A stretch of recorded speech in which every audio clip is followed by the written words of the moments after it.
अटल innovation mission द्वारा 23 सितंबर को एक पहल शुरू की गई, जिसमें माननीय शिक्षा मंत्री धर्मेंद्र प्रधान जी ने बात की है। इसमें 4 मुख्य विषयों पर बात की गई है। आत्मनिर्भर भारत, स्वदेशी, वोकल फॉर लोकल, समृद्ध भारत। हम राजकीय वरिष्ठ माध्यमिक पाठशाला देवगढ़ के विद्यार्थी, मैं उन्नति, मैं आयुष, मैं दिव्यांशी, मैं अनमोल, मैं स्नेहा वोकल फॉर लोकल पर अपने विचार प्रस्तुत करके आपके सामने कुछ स्थानीय चीजें पेश करने जा रहे हैं। हम भौतिक प्रोटोटाइप के माध्यम से इनका व्यावहारिक प्रदर्शन करने जा रहे हैं।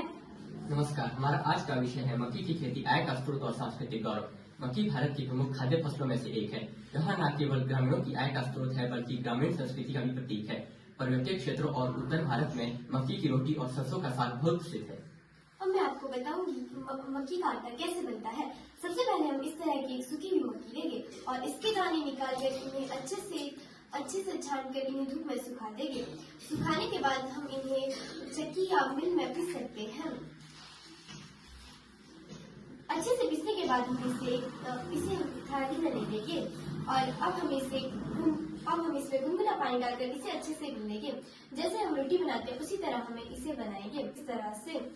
और ये मक्की की रोटी अच्छे से तैयार हो जाएगी। हम इसे घी के साथ भी खा सकते हैं, दही के साथ भी और सरसों के साग के साथ भी। मैं आपको बताऊंगा कि मक्की की खेती कैसे की जाती है। मक्की एक खरीफ फसल है जो बरसात के मौसम में बोई जाती है।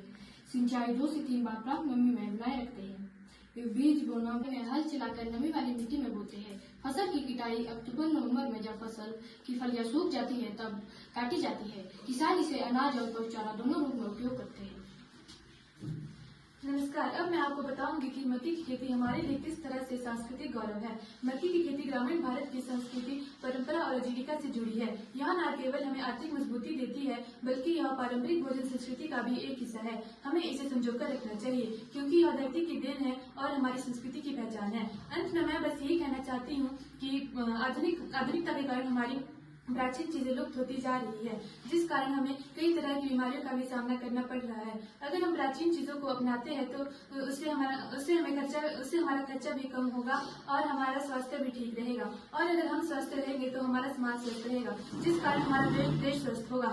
स्वस्थ देश से ही हम एक समृद्ध भारत का निर्माण कर सकते हैं। धन्यवाद।